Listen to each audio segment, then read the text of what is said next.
is Ariana, welcome back to my channel. So for today's video, we're going to be reading some more scary stories. As per usual, I have my wicked candle in here and it smells like caramel apples. I have nothing to ramble about, so let's just jump on into the spooky stories. So I have a bunch of stories here from Reddit, from my email, and from Instagram, and I'm really excited. So if you guys have any scary stories you guys want to share with me or you guys want me to read on the channel, please either message me on Instagram or send me an email. All of my socials are listed down below, and let's jump into the first story. So this is from the No Sleep section. It's from the Reddit author Horror Queen 1212, and it's titled, I Faced a Shapeshifter in Arizona. Have you ever looked evil in the eyes? What if those eyes were all too familiar? My name is Desmond, and this is my story. Believe it or not, I really don't care. I just can't keep it in any longer. This story begins, as many do, with one stupid choice. My friend Carly had heard a campsite in Arizona rumored to house something supernatural. I won't give the name of the location in case anyone gets the bright idea of going there. Carly was nice, but lacked common sense. So when she told me that she had been dared to spend the night there by her sister, I tried talking her out of it. I've always believed that there are things out there that we don't understand. What I don't believe in is tempting fate, and I felt that was exactly what she was doing. Carly brushed me off, and that's when I made this stupid decision. I offered to go with her. I know how that sounds, but I actually had a plan. Carly hates driving, so I Googled camping locations in the same 50 miles. I told Carly I would drive and planned on taking her out to a different location. I was just trying to keep her out of trouble. We were halfway there when I stopped at a rest stop. My plan was working perfectly. Carly was on her way to the peaceful, boring campsite, and I felt I had done something good. I finished my business and I walked out of the restroom. I never noticed the rock half popping out of the dusty ground. I hit it with my foot, losing my balance. I stumbled and I tried to catch myself, semi-succeeding as I didn't hit the ground. What I did do was land awkwardly on my right foot, causing my ankle to roll. Damn, did that ever hurt. It clearly wasn't broken, but it was painful to put pressure on. I limped back to the SUV. Carly asked if I was okay and offered to take me to the hospital, but I knew nothing was broken. What I should have done was tell her we needed to turn back around, but I didn't. I was feeling guilty for lying to her, and I didn't want to disappoint her. I told her I was fine. Unfortunately, Carly demanded to drive so I could rest my leg. She put the address in her GPS and we were off. My plan was ruined. What I should have done was refuse to go, but I knew if I did that, and I would have to tell her the truth. I didn't want to risk causing issues in our friendship, so on we went. It took us a couple more hours, but we got there. There were no other campers in sight. Great sign. I pondered on how many dumb asses were here. I took a calming breath. Just because a place is rumored to be a certain way doesn't mean it actually is. Maybe I was getting myself upset over nothing. As I hobbled out of the SUV, I felt a little silly for my paranoia. This place seemed like a regular valley. It was hot, but there was a light breeze. We put up our tents a few yards away from each other. We found an old fire pit to pitch next to. We knew it was going to be cold when the sun went down. The next few hours were spent with laughter as we shared stories between each other. We roasted hot dogs on a roaring fire as the sky darkened. It was 10 at night and not a single abnormal thing had happened. This was turning out to be just a fun camping trip. Around midnight, we went to our prospective tents and drifted to sleep. Carly was disappointed that nothing had happened. I was relieved. I was woken up by the sound of Carly whispering my name as she forced her way into my tent. I looked at my phone, 3 a.m., the witching hour. Carly looked frazzled as she began to ramble. There's something out there. I heard this howling. I don't know how you slept through it, she said in a panic. I was immediately awake and was going to peek out of my tent when she stopped me. No, what if it sees us? I took a deep breath. We need to get to the car. Where are the keys? In my tent, she whimpered. This was bad. Okay, I can't run with my leg, so I'll jump out and make a distraction. I have a knife. It will have to do. You run to the tent and grab the keys. Ready? She nodded. Just as I was leaving the flap, I heard her say, "Thanks, Derek." Derek? I would have given her a look if it wasn't for the sight that met my eyes. The other tent was in shambles. Clothes were thrown about the campsite, but that's not what scared me. There was blood. Too much for a human to lose and survive. Something told me to turn around. I watched as Carly left my tent. Her face was different, and she had a chilling smile on her face. You called me Derek. A chill going up my spine. I forgot what she called you. My mouth was dry, as whatever this thing was advanced on me. I was going to die. I grabbed the knife and I stabbed at the top of Carly's stomach. There was a minor wince of pain that turned into a shriek as I pulled the knife down all the way to her pelvis. Black goo began spilling from her. It was too dark to be blood. I pulled the knife up again, but this time, she pushed me with inhuman strength.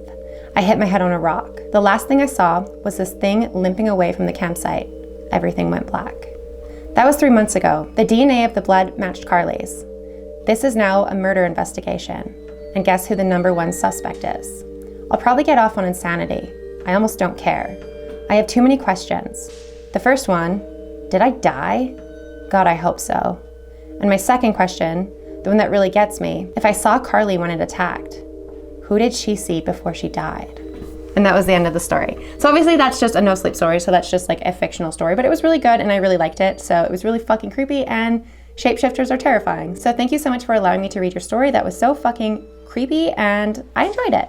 Now I'm gonna move over to my Instagram because I have a couple DMs here that I have been sitting on for a little while now and I'm excited to read them. So I'm not gonna say the names of anybody on my Instagram, so this is just from an Instagram user. Hi, I recently started binge watching your videos. I have a few stories I wanted to share from an old house I used to stay at on weekends with my mom and stepdad. My parents split when I was very young, so my mother had every other weekend with me and I lived full-time with my dad. So the house was an old Victorian home that had been split into 2 separate households. You'd walk through the front door and off to the left.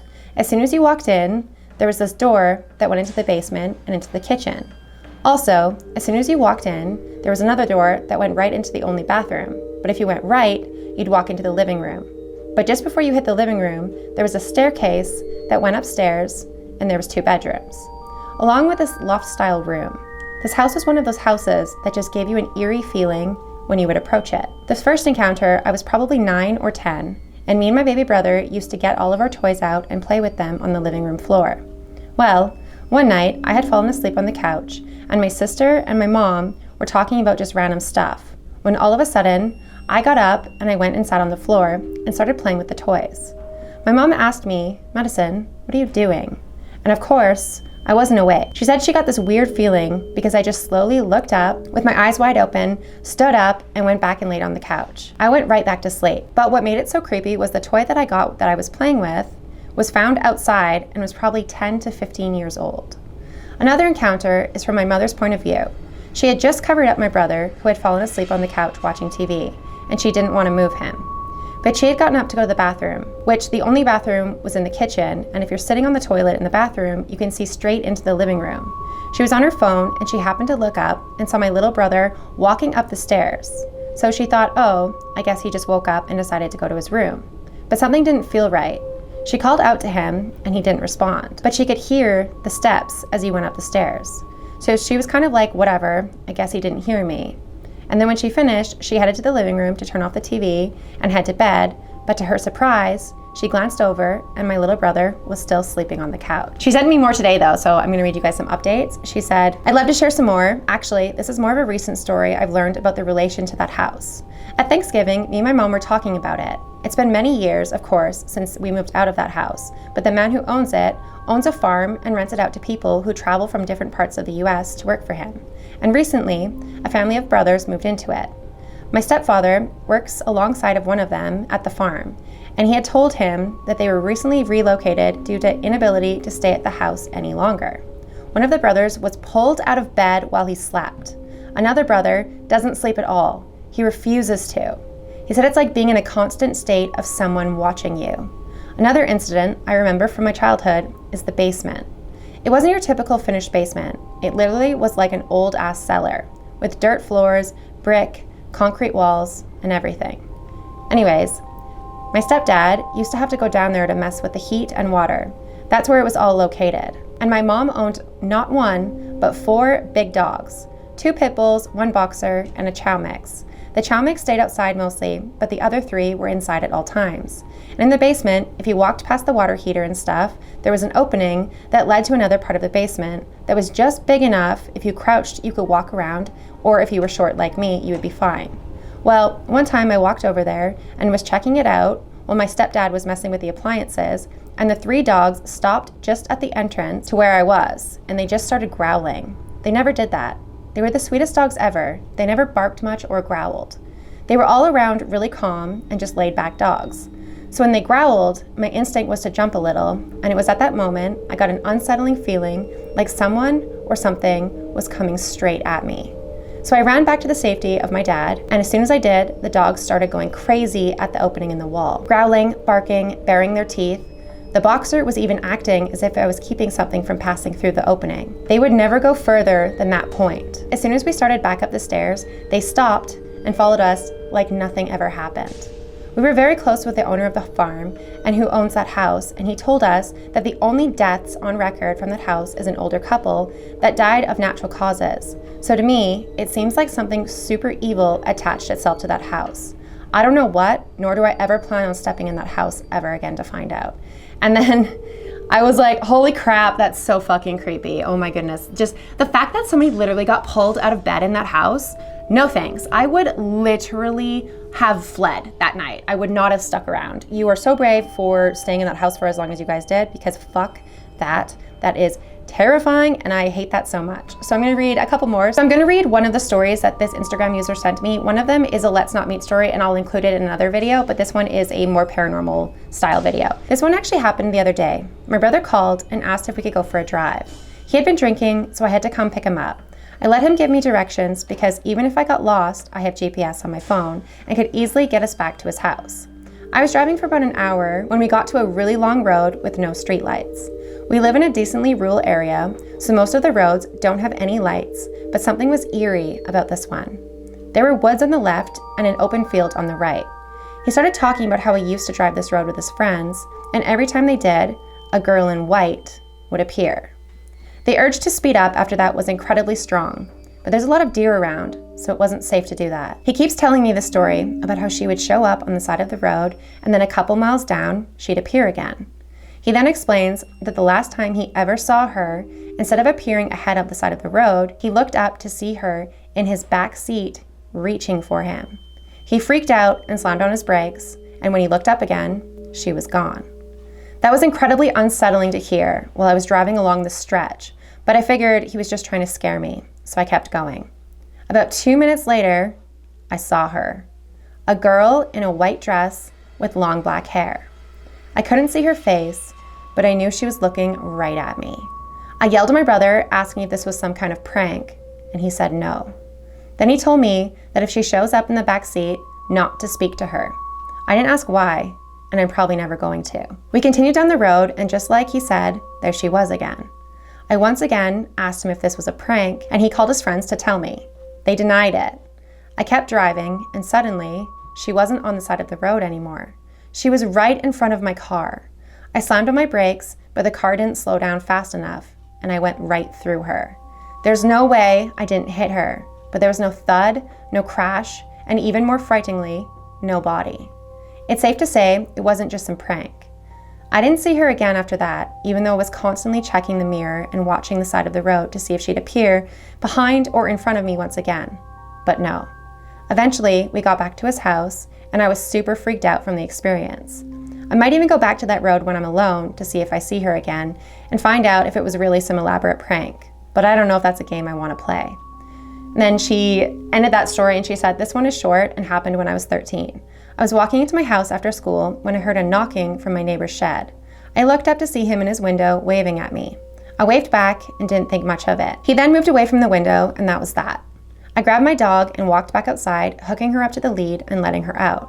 When I looked back over at the shed, I noticed that the padlock was locked on the outside of it.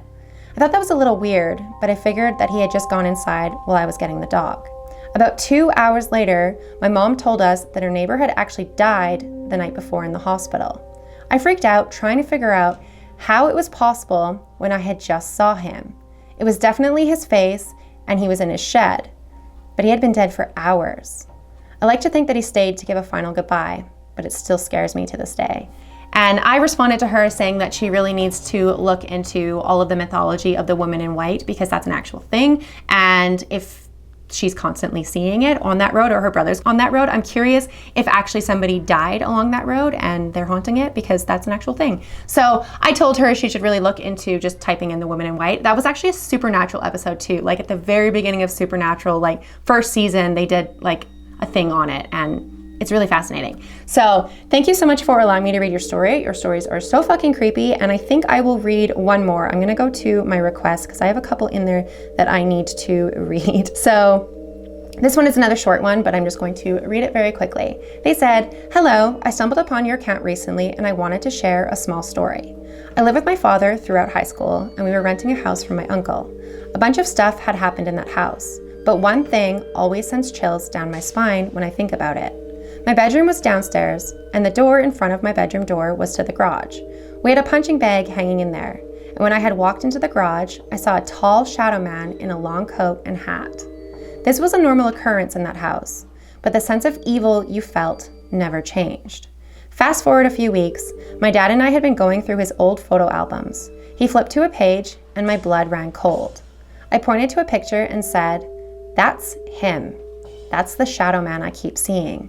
And my father immediately said, 'No, that's impossible. That's my grandfather.'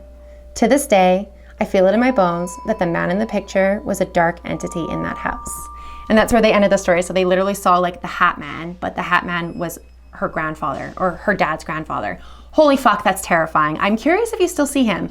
Let us know in the comments down below if you still see this person, because that's fucking terrifying and holy shit. But this is where I'm gonna end the video because we are at the 19-minute mark, and by the time that I edit this and post it, it's probably gonna be like 7 or 8 o'clock at night, and that's usually when I post anyway. So thank you so much for allowing me to read your stories. All of your guys' stories were so fucking creepy and so good. I hope you guys enjoyed today's video. If you guys did enjoy this video, please make sure to give it a big thumbs up. Don't forget to hit the subscribe button down below for more content like this, and I will see you guys at the next video. Bye.